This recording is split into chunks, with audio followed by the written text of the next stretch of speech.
मराठीवरती आपल्या सर्वांचं स्वागत। आपण पाहत आहात बिग टीव्ही मराठी। मी तृप्ती कदम। पाहूया आजच्या ठळक घडामोडी। सर्वच नेते मंडळींचं या ठिकाणी स्वागत करतो आणि त्याचबरोबर काँग्रेस म्हणून या जिल्ह्यातून आलेल्या सर्वच काँग्रेस कार्यकर्त्यांचं या ठिकाणी मनापासून स्वागत करतो।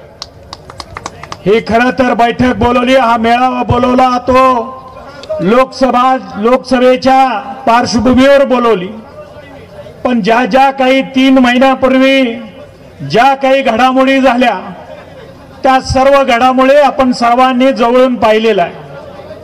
आज ही सांगली जिल्ह्याची लोकसभेची जागा ही प्रामुख्याने काँग्रेसला मिळावी म्हणून जिल्ह्याचे नेते, राज्याचे नेते डॉक्टर विश्वजित कदम साहेबांनी प्रामाणिक प्रयत्न केले, हे आपण सगळ्यांनी जवळून बघितलेलं आहे। आणि ही काँग्रेस एकसंघ राहिली पाहिजे, जिल्ह्यातली काँग्रेस ही विभागली नाही पाहिजे म्हणून ज्यांनी एक संघ सगळ्या नेतृत्वाने या ठिकाणी एकत्र केलं आणि लोकसभेची ही काँग्रेसची जागा मिळावी म्हणून या ठिकाणी प्रामाणिक प्रयत्न केले। आज ज्या पद्धतीने कैलासवासी यशवंतराव चव्हाण साहेब, वसंतदादा, त्याचबरोबर कैलासवासी पतंगराव कदम साहेब आणि त्याचबरोबर मोहनशेठ कदम साहेबांनी ज्या पद्धतीने या जिल्ह्याची काँग्रेस वाढवण्याचा प्रामाणिक प्रयत्न केला, या जिल्ह्यातल्या काँग्रेसच्या प्रत्येक कार्यकर्त्याला न्याय मिळवण्यासाठी प्रयत्न केला, त्याच पद्धतीने आज विश्वजित कदम साहेब प्रयत्न करतात। आपल्याला 3 महिन्याच्या या घडामोडीत सगळ्यांना सगळ्या गोष्टी माहिती आहेत। मी जास्त काही बोलणार नाही कारण बरेचसे पदाधिकारी जे राज्यातून आलेले आहेत ते आपल्याला मार्गदर्शन करणार आहेत, पण या निमित्तानं ही काँग्रेसचा जिल्ह्यातली काँग्रेस ही एकसंघ आहे, याचा कुठेही विभाजन होणार नाही हे या निमित्तानं मी काँग्रेसचा जिल्हा अध्यक्ष म्हणून या ठिकाणी आपल्याला हमी देतो। आणि त्याचबरोबर या राज्यातील सर्व नेते जे काही मार्गदर्शन करतील त्या पद्धतीनं जिल्ह्यातली काँग्रेस या निमित्तानं वाटचाल करेल, एवढंच या निमित्तानं आपल्याला अभिवचन देतो आणि थांबतो। जय हिंद, जय महाराष्ट्र। धन्यवाद दादा। यानंतर ज्यांच्या कामगिरीचा, सक्षम नेतृत्वाचा आणि वचनबद्ध कार्याचा आपणा सर्वांना सार्थ अभिमान आहे ते राज्याचे माजी मंत्री तथा आमदार, राज्याचे सुसंस्कृत युवा नेते आणि आपल्या सांगली जिल्ह्याचे सर्वेसर्वा डॉक्टर विश्वजित कदम साहेब, स्वर्गीय आमदार डॉक्टर पतंगरावजी कदम साहेबांच्या आबाळ इतक्या कर्तृत्वाचा वारसा जपणारा युवा नेतृत्व, महाराष्ट्र राज्याचे माजी मंत्री तथा सन्माननीय आमदार डॉक्टर विश्वजित साहेब,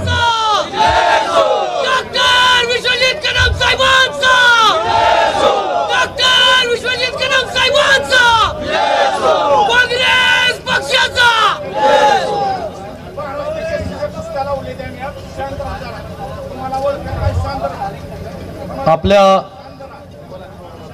महाराष्ट्र प्रदेश काँग्रेस कमिटी, सांगली जिल्हा काँग्रेस कमिटी यांच्या संयुक्त विद्यमानाने महाराष्ट्र प्रदेश काँग्रेस कमिटीच्या सूचनेवरून, आदेशावरून जो आज इथे सांगली जिल्ह्यामध्ये काँग्रेस पक्षाच्या कार्यकर्त्यांचा मेळावा आयोजित करण्यात आलेला आहे, या मेळाव्यासाठी उपस्थित असणारे राज्याचे ज्येष्ठ नेते, राज्याच्या काँग्रेस कमिटीचे प्रांत अध्यक्ष, इथे उपस्थित असणारे आदरणीय नाना पटोले साहेब, या ठिकाणी उपस्थित असणारे राज्याचे माजी मुख्यमंत्री आणि राज्याचे ज्येष्ठ नेते, आपल्या सर्वांचे मार्गदर्शक आदरणीय पृथ्वीराज चव्हाण साहेब, राज्याचे विधिमंडळाचे नेते आणि आपल्या सर्वांचे मार्गदर्शक, आपल्या सर्वांची काँग्रेस पक्षाच्या कार्यकर्त्यांची पाठराखण करणारे विधिमंडळाचे नेते आदरणीय बाळासाहेब थोरात साहेब, जिल्हा काँग्रेस कमिटीची अध्यक्ष आदरणीय विक्रमदादा सावंत, हा विषय थांबवला पाहिजे. कशासाठी चाललंय? मी बोलायचं का नाही बोलायचं? मग शांत बसा 5 मिनिटं. तुमच्या भावना निश्चितपणे ऐकू, काळजी करू नका.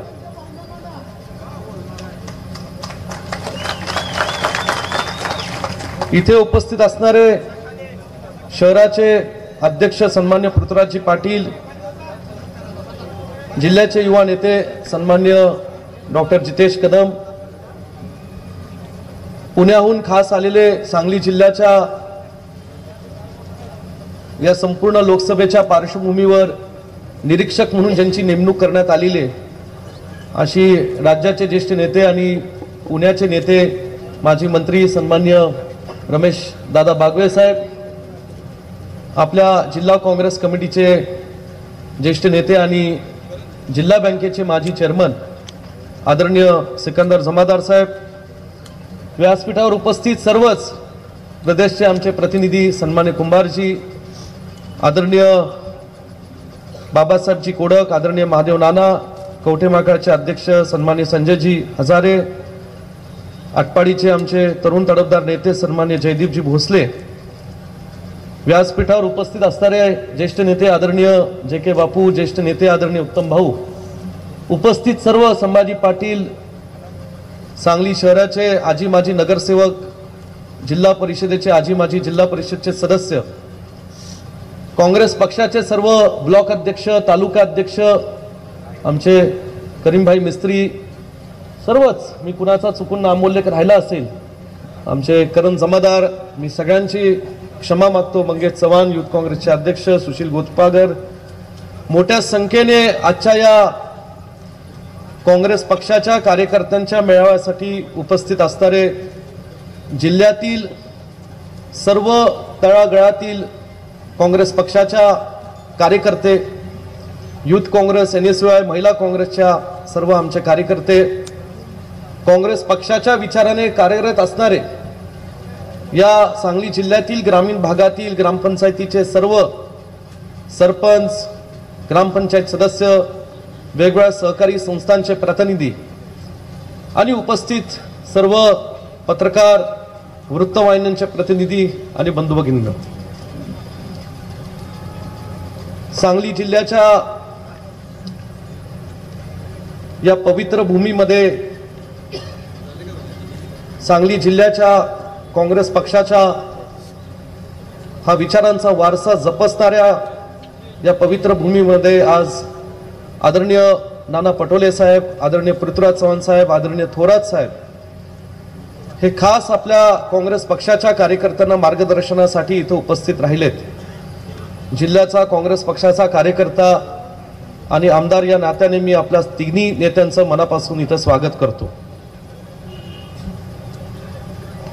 सांगली जिल्ह्याचा इतिहास हा उपस्थित असणाऱ्या सर्व व्यासपीठावरील नेत्यांना आणि उपस्थित असणाऱ्या या सभेसाठी मोठ्या संख्येने असणाऱ्या सर्व कार्यकर्त्यांना ज्ञात आहे.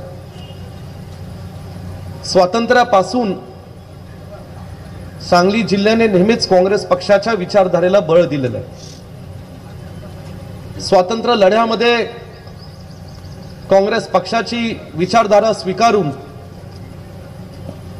सांगली जिल्ह्यातील अनेक नेत्यांनी, अनेक स्वातंत्र्य सैनिकांनी, तळातील स्वातंत्र्य लढ्यामध्ये कार्यरत असणाऱ्या कार्यकर्त्यांनी काँग्रेस पक्षाच्या विचारधारेला मानून देशाच्या स्वातंत्र्य लढ्यामध्ये प्रचंड मोठं योगदान दिलेलं आहे. सांगली जिल्ह्याची ही भूमी ही स्वातंत्र्य सैनिकांची एक लढावी अशी भूमी आहे. क्रांतिसिंह नाना पाटील असतील, स्वर्गीय यशवंतराव चव्हाण यांची जन्मभूमी असणारी देवराष्ट्र गाव हे माझ्या मतदारसंघातलं,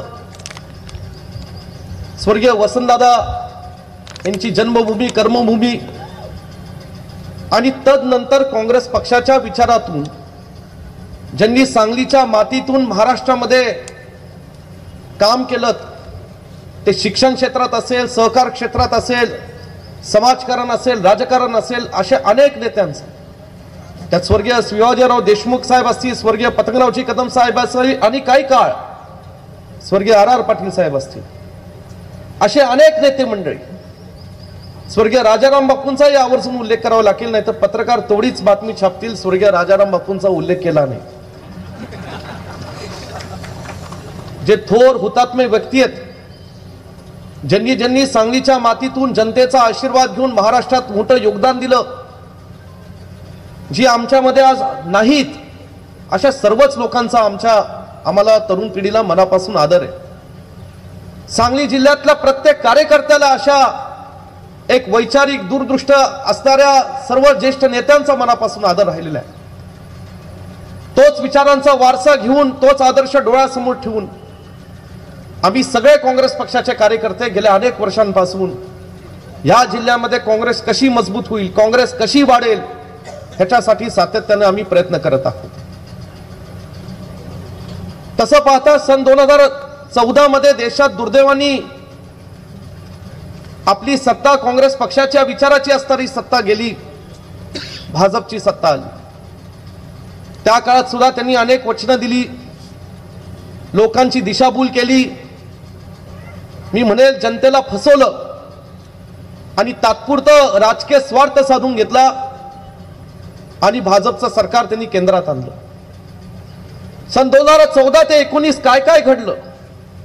नोटबंदी झाली, GST जबरदस्तीने लादली, शेतकऱ्यांच्या बाबतीत अनेक हिताचे शेतकऱ्यांचे जे UPA सरकारने, काँग्रेस पक्षाच्या सरकारने कायदे काढले होते, ते कायदे त्यांनी बदलले, त्याच्यात अनेक या ठिकाणी बदल केले आणि या देशातल्या सर्वसामान्य लोकांना फसवण्याचं, पिळण्याचं काम 14 ते 19च्या कालावधीत झालं. पुन्हा 19 मध्ये काही लोक फसले गेले, त्यांना वाटलं पुन्हा दुसऱ्यांदा संधी देऊयात आणि पुन्हा दुसऱ्यांदा चुकून ही संधी सत्ताधारी पक्षातल्या भाजपच्या नेत्यांना दिली आणि जे देशात कधी 75-80 वर्षात जे घडत नव्हतं ते दुर्दैवाने गेल्या 5 वर्षात सुद्धा आपल्या जनतेने पाहिलं. महागाई वाढली, बेरोजगारी वाढली, धर्मामध्ये, जातीमध्ये जाणीवपूर्वक हा पेच कसा निर्माण करता येईल आणि त्याच्या पेच निर्माण केल्यानंतर त्याच्या जीवावर कसं राजकारण आपलं सिजेल, हे सुद्धा कट कारस्थान गेल्या 5 वर्षाच्या कालावधीमध्ये सत्ताधारी पक्षातल्या नेत्यांकडून आपण करताना आपण पाहिलं. एकीकडे देशाच्या माध्यमातून, सरकारच्या माध्यमातून वेगवेगळ्या यंत्रणेचा वापर करून लोकशाही संपवण्याचा प्रयत्न सुद्धा या सत्ताधारी पक्षातल्या काही नेत्यांनी केला आणि दुसरीकडे लोकशाहीच्या माध्यमातून जे जनतेतनं निवडून आलेले आमदार आहेत, जे पक्ष आहेत, ते महाराष्ट्रामध्ये पक्ष फोडून या महाराष्ट्राच्या संस्कृतीला, राजकारणाला गालबोट लागेल अशा पद्धतीचं सुद्धा अत्यंत चुकीचं आणि वाईट कृत्य करण्याचं काम हे गेल्या 5 वर्षामध्ये आपण पाहिलं. एकीकडे जनता ही त्रासवलेली आहे आणि मोठ्या आशेने राहुलजी गांधी, जे आमचे नेते, हे कन्याकुमारी पासून काश्मीर पर्यंत 3,500 किलोमीटर पायी चालत लोकांच्या भावना, शेतकऱ्यांच्या, माता भगिनींच्या, तरुण पिढीच्या, सर्व थरातील आमच्या लोकांच्या, जनतेच्या भावना समजून घेऊन पायी चालत होते. त्यावेळी जेव्हा पदयात्रा ही महाराष्ट्रात नांदेडमध्ये आली, बुलढाणापर्यंत गेली, त्यावेळेस आमच्यावर प्रदेश काँग्रेस कमिटीने जबाबदारी सोपवली आणि हिंगोलीमध्ये, या महाराष्ट्रामध्ये असं कधीचित घडलं असेल की सांगली जिल्ह्यातून हिंगोलीपर्यंत तब्बल 10 ते 15,000 आमचे काँग्रेसचे पक्षाचे कार्यकर्ते त्या ठिकाणी राहुलजींच्या या भारत जोडो यात्रेला समर्थन देण्याकरता, त्यांना प्रेरणा देण्याकरता त्या ठिकाणी उपस्थित राहिले. दुसरीकडे आज आमचे नेते या ठिकाणी पायी चालतायत, आज सत्ताधारी पक्षाला अंगावर घेत आहेत, त्यांच्यावर सुद्धा केंद्रीय यंत्रणेचा गैरवापर करून केला. ज्या गांधी कुटुंबाने या देशासाठी त्याग दिला, बलिदान केलं, अशाही गांधी कुटुंबातल्या सदस्यांना केंद्रीय यंत्रणेचा गैरवापर करून पायी चालत नेऊन या ठिकाणी त्यांची सखोल चौकशी केली. कशासाठी? म्हणजे सत्तेचा गैरवापर किती मोठ्या प्रमाणात चालू आहे. आज या ठिकाणी लोकशाहीसाठी लढणाऱ्या नेत्यांचा, आम्ही सत्तेत आहोत म्हणून आम्ही विरोधी पक्ष ठेवणार नाही, विरोधी पक्षातले खासदार 100-150 खासदार आम्ही सस्पेंड करू, पण लोकसभेमध्ये आम्ही दुसऱ्या पक्षांचं ऐकणार नाही, हे सुद्धा आज आपण या ठिकाणी दुर्दैवाने आज पाहतोय. हे किती देशाच्या राजकारणाला आणि देशाच्या स्वातंत्र्य लढ्यासाठी लढणाऱ्या महात्माजी गांधी असतील, पंडित नेहरू असतील, ज्यांनी संविधान लिहिलं, लोकशाही या देशाची बळकट केली, असे परमपूज्य भारतरत्न बाबासाहेब आंबेडकरांना सुद्धा आज स्वर्गामध्ये बसून कुठेतरी वाईट वाटत असेल की देशामध्ये आज आपल्या भारतामध्ये ज्याच्या मूल्यांसाठी आपण लढलो त्या देशामध्ये काय चाललंय, त्या महाराष्ट्रात काय चाललंय. एकीकडे ही बाजू देशात आहे आणि दुसरीकडे सांगली जिल्ह्याची काँग्रेस पक्षाची परंपरा आहे. मी मगाशी सांगितलं, आमच्यावर स्वर्गीय यशवंतराव चव्हाण साहेबांचा विचारांचा वारसा आहे. स्वर्गीय वसंतदादांनी सुद्धा या जिल्ह्यातून महाराष्ट्रामध्ये देशामध्ये मोठं काम केलं. हे करत असताना मला अभिमान वाटतो की वसंतदादांचं दुःखद निधन सन 1986 ला झालं, पण ह्या जिल्हा सोडत असताना, ही पृथ्वी सोडत असताना त्यांनी खंबीरपणे या जिल्ह्याची जबाबदारी अशा तरुण पिढीतल्या त्या काळातल्या कार्यकर्त्यांवर सोपवली, ज्यांच्यामध्ये त्यांच्यावर विश्वास होता की पुढं ही काँग्रेस पक्ष भक्कम करतील, काँग्रेस पक्षाच्या कार्यकर्त्यांना ही सांभाळतील. ते होते पतंगराव कदम, RR पाटील, ही अशी मंडळी या जिल्ह्यामध्ये तयार झाली. इथल्या जिल्ह्यातल्या सगळ्यांना माहितीये, कदम साहेबांना सुद्धा 80-85 ला तिकीट मिळालं नाही. त्या काळातल्या त्या परिस्थितीतली काय अडचणी होत्या. कार्यकर्ते म्हणून निष्ठा कशाला म्हणायची की जेव्हा अडचण निर्माण होती त्या कार्यकर्त्यांनी जर खरंच नेत्यावर प्रेम असेल, विचारधारेवर प्रेम असेल, निष्ठा असेल, तर त्यांनी ती अडचण समजून घेतली पाहिजे. घेतली. 1990च्या दशकामध्ये काँग्रेस पक्षाच्या विचारातून आपण या ठिकाणी काम करायला लागलो. साहेबांनी या ठिकाणी, कदम साहेबांनी काँग्रेस पक्षाच्या माध्यमातून त्यांना राज्यात मंत्री म्हणून काम करण्याची संधी मिळाली. त्यांनी ज्या ज्या मंत्रिपदाचा या ठिकाणी त्यांना संधी मिळाली. जेव्हा पाटबंधारे मंत्री आले, शालेय शिक्षणाचे मंत्री झाले, या सांगली जिल्ह्यामध्ये शालेय शिक्षण खात्याचे मंत्री असताना तब्बल 250 अनुदानित शाळा मंजूर करण्याचं काम या महाराष्ट्रातील शेतकऱ्यांच्या मुलाबाळांसाठी आणि सांगली जिल्ह्यातल्या मुलाबाळांसाठी पतंगरावजी कदम साहेबांनी केलं.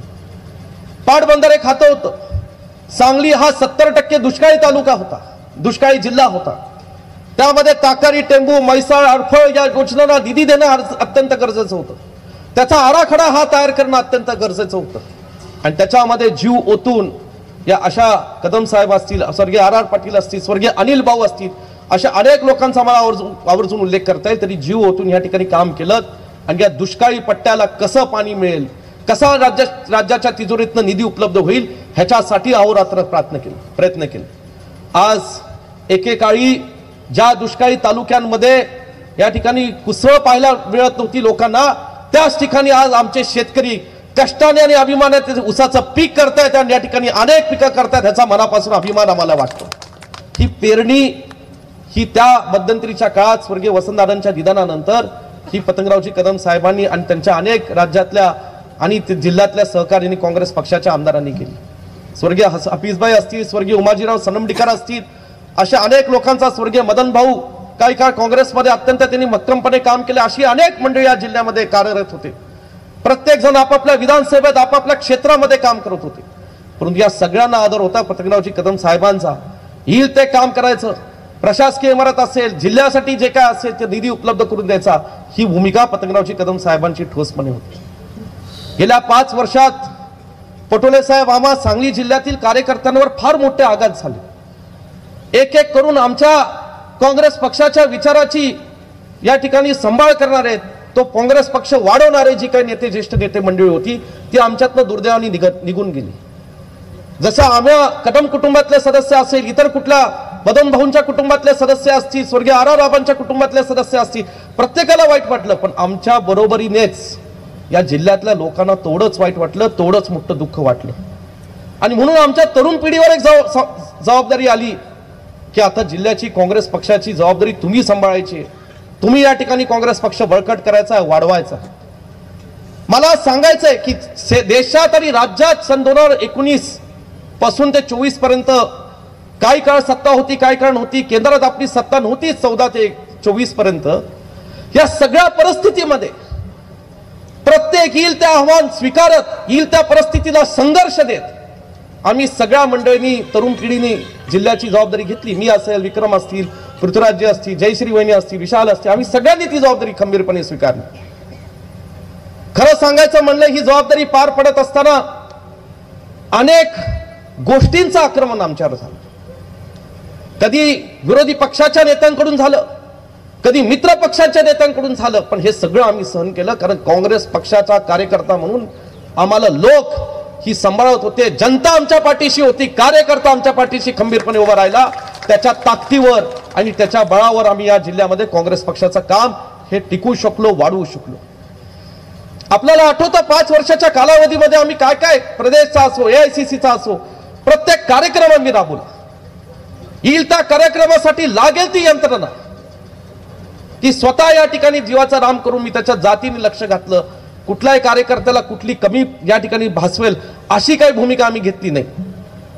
कर्नाटकाचे मुख्यमंत्री सिद्धरामय्या साहेब आमचे धनगर समाजाचे सर्वसामान्य कुटुंबातले ज्येष्ठ नेते मुख्यमंत्री झाले. त्यांचा पहिला सत्काराचा मान तुम्हीच सगळ्या नेत्यांनी मला दिला.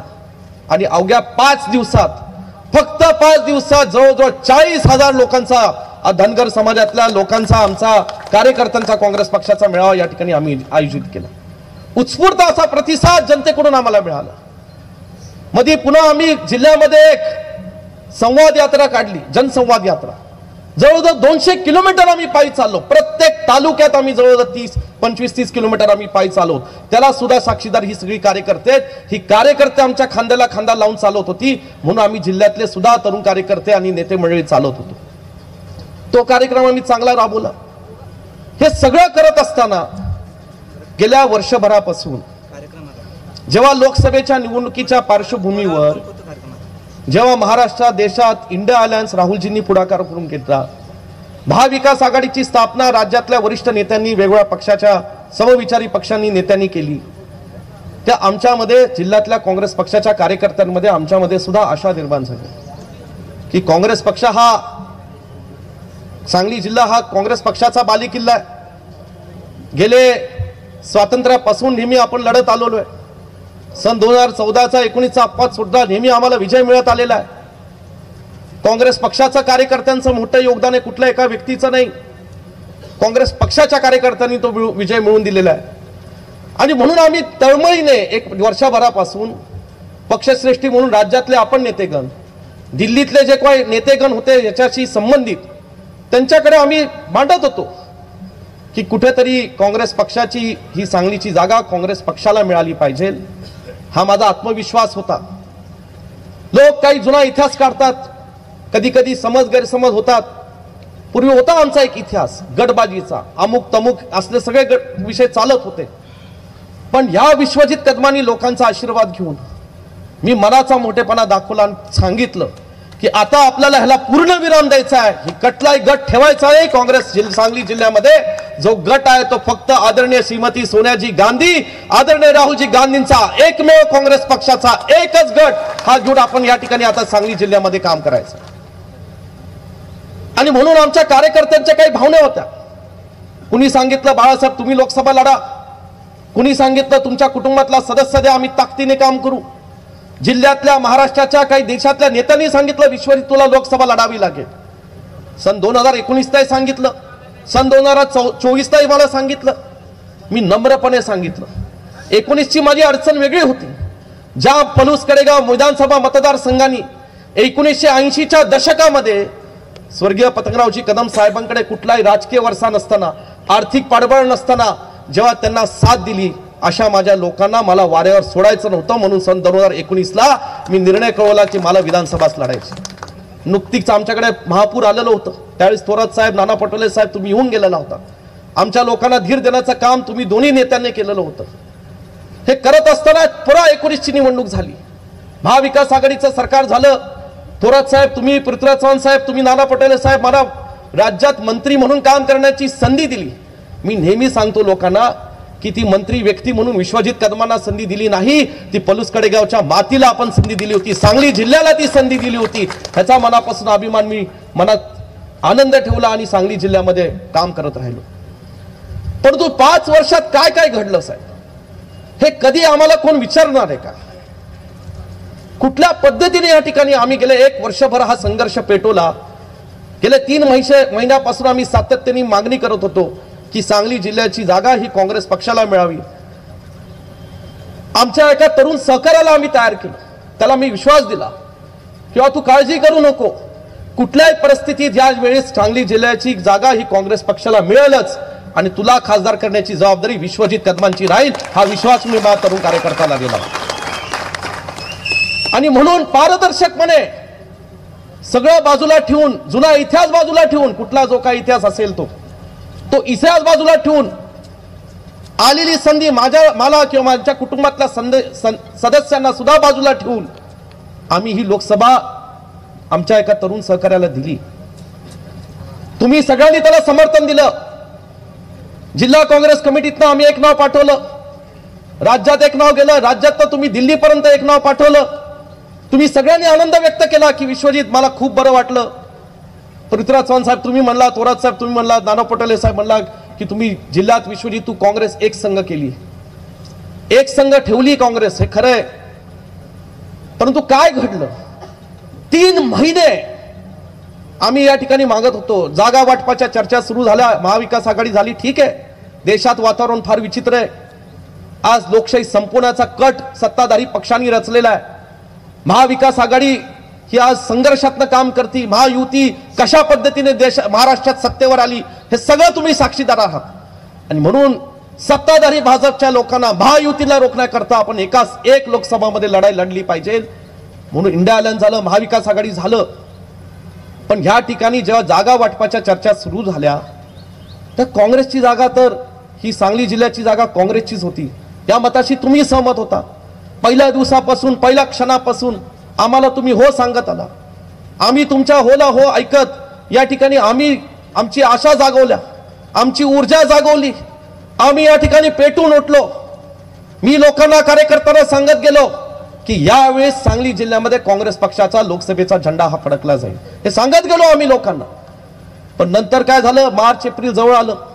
मग कुणी सांगितलं कोल्हापूरची जागा ही छत्रपती शाहू महाराज ही लढत आहेत म्हणून ही जागा काँग्रेस पक्षाला दिली जाईल.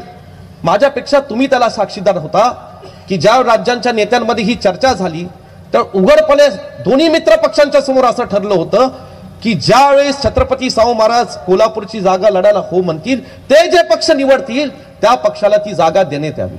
मग जर असं वरिष्ठ पातळीवर ठरलं होतं तर सांगलीचा आणि कोल्हापूरचा संबंध येतो कुठे? हे ठरलं होतं तर संबंध येतो कुठे? हे सगळं असताना सुद्धा हातकलंकीची जागा शिवसेनेची होती, ती त्यांनी घ्यावी. आम्ही म्हणालो महाविकास आघाडीचा धर्म आम्ही पाळू.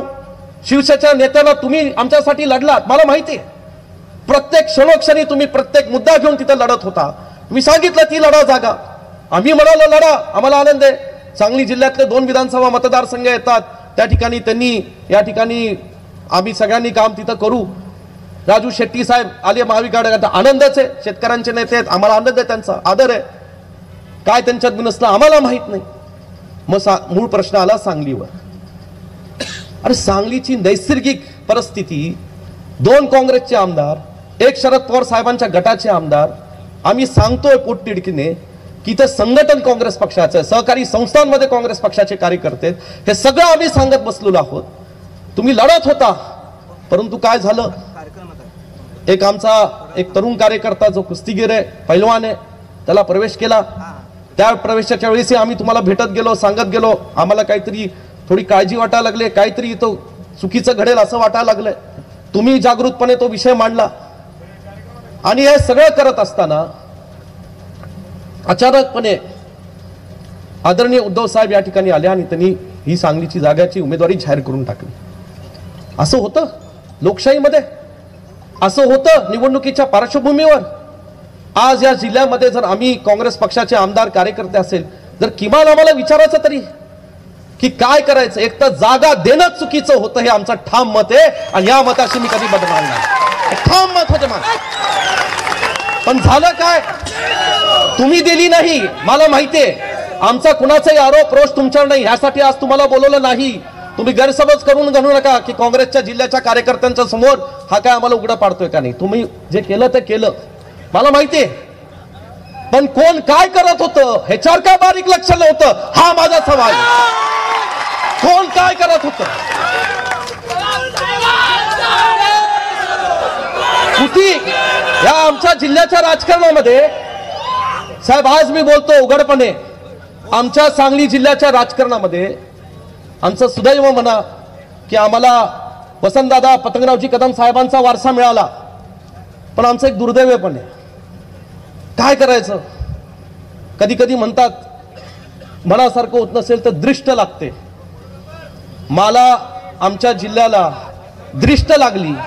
विश्वजित कदम आणि या जिल्ह्यातले काही तरुण नेते एकत्र आले, त्याला दृष्ट लागली. परंतु एक मला आज सांगायचंय की या जिल्ह्यामध्ये ज्यांनी दृष्ट लावली ही दृष्ट काढता सुद्धा येते आणि ती दृष्ट काढण्याची जबाबदारी या पुढील काळामध्ये विश्वजित कदम एकटा घेईल. गेले 1 महिना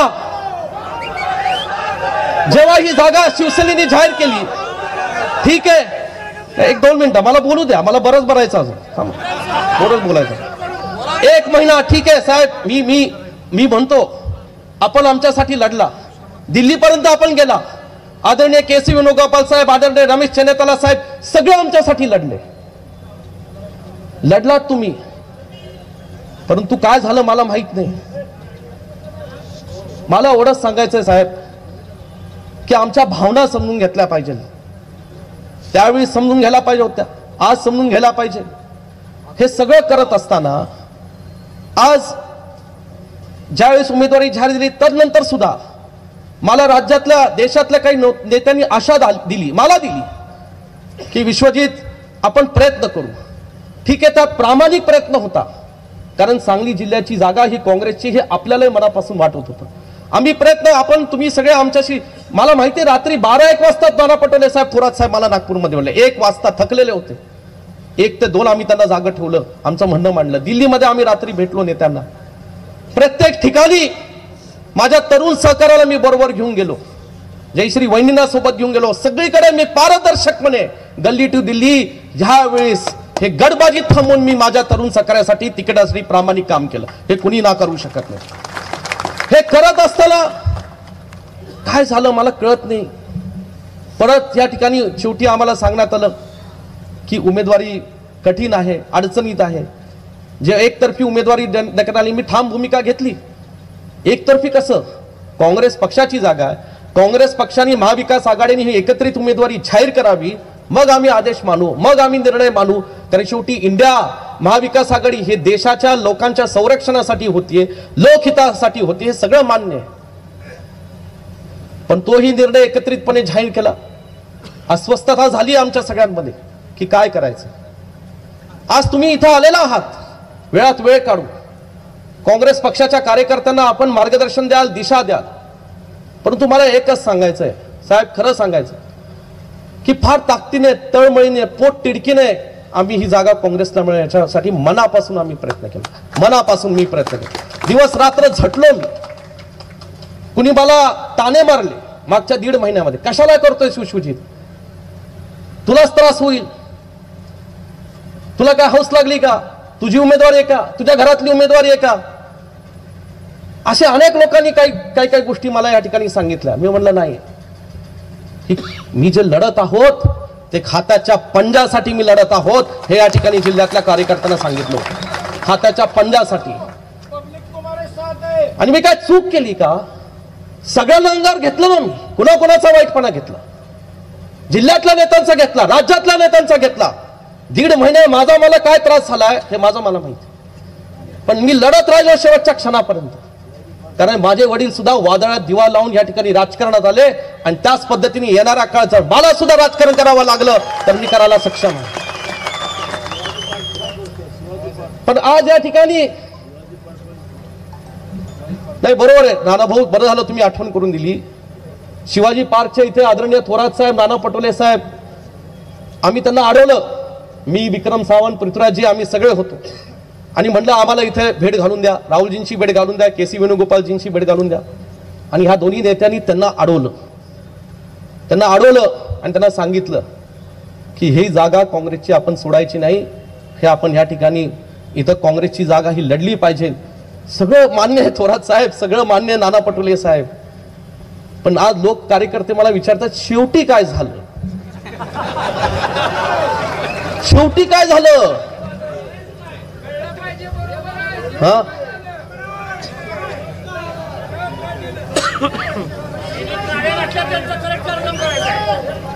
शेवटी असं झालं की लहानपणी आम्ही काय ते साप सीडीचा खेळ खेळायचो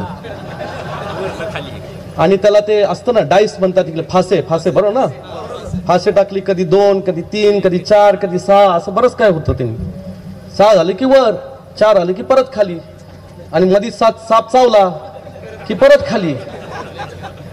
ठीक आहे, ह्या घटकेला दुर्दैवाने आम्हाला साप चावला, पण एवढं नक्की सांगतो या खेळामध्ये वय माझं 41 आहे, फार काही वयस्कर नाही, आम्ही सगळे तरुण आहोत. या खेळामध्ये तुमच्या आशीर्वादाने अंतिम विजय हा आमचा राहील, हा तुम्हाला निश्चितपणे सांगतो. ज्यांनी या ठिकाणी या सांगली जिल्ह्यामध्ये आम्हाला रोखण्याचा प्रयत्न केला, कशासाठी, कुणाच्या वाटेला आम्ही गेलो?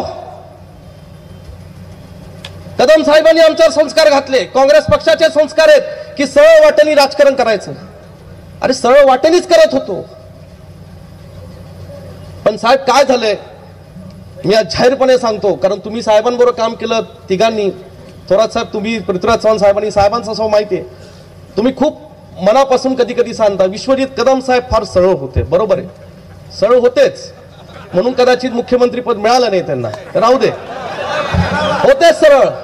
आणि मी आमच्या लोकांना सांगतो, आमच्या लोकांना, सांगली जिल्ह्याला आणि ज्यांनी इथे कट कारस्थान केलं त्यांनाही सांगू इच्छितो, पतंगराव कदमांचे सगळे गुण माझ्यात आहे, पण विश्वजित कदमांचे स्वतःचे पण काही गुण आहेत आणि हे लक्षात ठेवा तुम्ही. आणि म्हणून या जिल्ह्यातल्या काँग्रेस पक्षाच्या कार्यकर्त्याला वाऱ्यावर सोडणार नाही. तुमचे सगळ्यांचे मला फोन येत होते, विश्वजित यात्न मार्गखार, विशाल पाटील या ठिकाणी आमचा तरुण सहकारी आता बंडखोर उमेदवारी करतोय. मी त्याच्याही पाठीशी त्या परिस्थितीने खंबीरपणे उभे राहिलो. तो 19 तारखेला 18ला माझ्याकडे आला, 17ला माझ्याकडे आला, 22ला 21ला रात्री आला. काँग्रेस पक्षाने, शिवसेनेने आमच्या विनंतीला देऊन, माझ्या विनंतीला मान देऊन ही सगळी नेते मंडळी राहुलजींशी बोलले, मी स्वतः राहुलजींशी बोललो आणि राज्यसभेची खासदारकीची आम्ही तिन्ही पक्षांकडनं कबुली घेतली, 2 पक्षांकडनं, शिवसेना आणि या ठिकाणी काँग्रेस पक्ष. मी सांगितलं, अरे भावा नको या भानगडीत पडू, अपक्ष लढणं वेगळं असतं, या ठिकाणी लोकसभेला अपक्ष लढणं वेगळं असतं. काही लोक आज तुझ्याकडे प्रेमापोटी येत असतील, काही लोक ह्याच्यासाठी येत असतील, ह्याच्यात नको फसू. राज्यसभा काही वाईट नाही, आहे तसा खासदार फंड मिळेल, आहे तसा मान सन्मान मिळेल, तरुण वयात राज्यसभेत जाणं म्हणजे काही नाही, खासदार झालं हरकत नाही, पुन्हा पुढची लोकसभा कुठला कुणी आडवा येऊ दे, तुमच्या विश्वासाने त्या ठिकाणी तुला खासदार म्हणून निवडून देईल, हा शब्द मी दिलेला होता. ह्या नेत्यांचे आम्हाला आदेश होते, मी कुठलीही कसर सोडली नाही, कुणाला वाऱ्यावर सोडलं नाही, परंतु माझी ही जबाबदारी हाताच्या पंजापर्यंत होती. माझी जबाबदारी ही काँग्रेस पक्षाच्या जागेच्या उमेदवारीपर्यंत होती, काँग्रेस पक्षाचा खासदार निवडून आणण्यापर्यंत होती. आज मला सांगा साहेब, तुम्ही इथं तिन्ही नेते आलेले आहेत, जिल्ह्याचं वातावरण तुम्हाला माहिती आहे, तुम्ही तुमच्या पद्धतीने माहिती काढली, तुम्ही दिशा द्या, तुम्ही मार्गदर्शन द्या, इंडियासाठी, राहुलजींसाठी, महाविकास आघाडीसाठी. मी विदर्भात गेलो, मराठवाड्यात गेलो, आज अत्यंत चांगलं वातावरण महाविकास आघाडीसाठी आहे. तुमच्या सगळ्यांच्या नेतृत्वाखाली 35 जागा कदाचित महाविकास आघाडीच्या येणाऱ्या लोकसभेमध्ये निवडून येतील. मग पुढं काय? आज आमचा तोंडावरचा घास हा आमच्याकडनं हिसकून घेतलेला आहे. हे पुन्हा होऊन देऊ नका, मी तर होऊन देणारच नाही. कोण कार्यकर्ते, आज जेव्हा आम्ही कार्यकर्त्यांमध्ये जातो, लोक अनेक प्रश्न विचारतात कार्यकर्ते आम्हाला, अहो शिवसेनेने जागा घेतली, पुढे विधानसभेला होणार का, मग पुन्हा असं होणार का? मग मधीच ते नेते आले, त्यांनी सांगितलं ह्यांचं विमान कुठं जाईल, आता बोलू,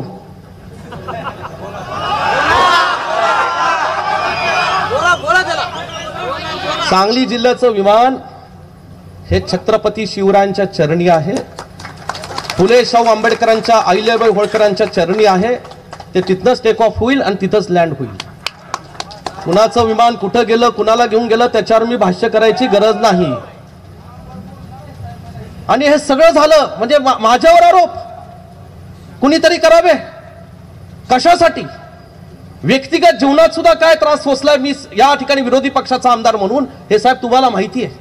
तुम्हा तिघांना माहिती आहे काय काय सोचलंय मी, पण काँग्रेस पक्षाचा कार्यकर्ता म्हणून खंबीरपणे मी काम करत राहिलो, कुठेही तडजोड केली नाही. हे सगळं करत असताना आम्ही राहतोय ना, शांतपणे राहतोय, काम करतोय, पण डिवचायचा कशाला? हे सगळं केलं. मी मगाशी सांगितलं चंद्रराव पाटलांना सुद्धा कुस्तीकर म्हणून आदर आहे. मी त्याला जाहीरपणे सांगितलं की बाबा थांब, तुला MLC करतो, हेही विनंती केली. ठीक आहे, तेही त्यातनं मार्ग सुटला नाही. काय बोलायचं काय? म्हणजे जे काय करण्यासारखं आहे शेवटच्या क्षणापर्यंत मी ही काँग्रेसची जागा सांगलीला मिळावी, सांगलीची जागा काँग्रेसला मिळावी यासाठी प्रयत्न करत राहतो.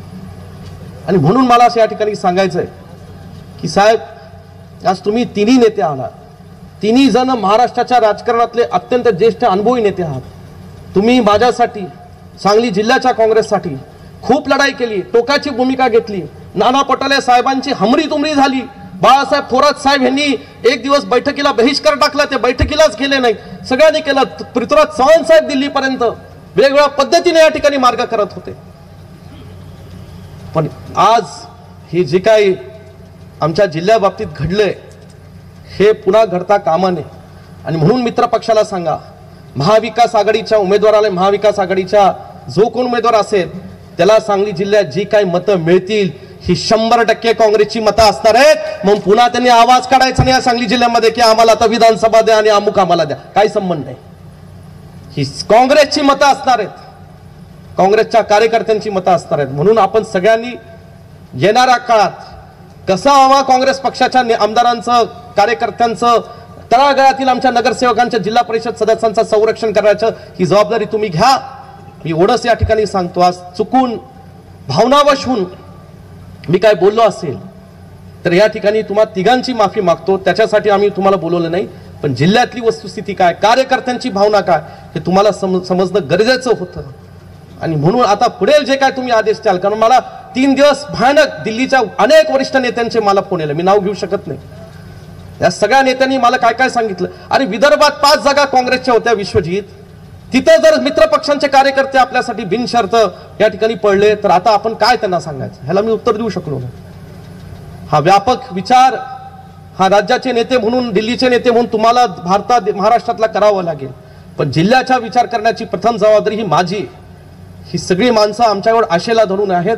आणि म्हणून या ठिकाणी आज तुमची जिल्ह्यातला काँग्रेस पक्षाचा कार्यकर्ता म्हणून दिलगिरी व्यक्त करतो मी आज जाहीरपणे की आज आपल्या हक्काची जागा मिळू शकलो नाही. पण ह्याचा वचपा विश्वजित कदम येणाऱ्या काळामध्ये या सांगली जिल्ह्याच्या राजकारणामध्ये ज्यांनी हे राजकारण आमच्याशी केलं त्यातनं आम्ही काढू.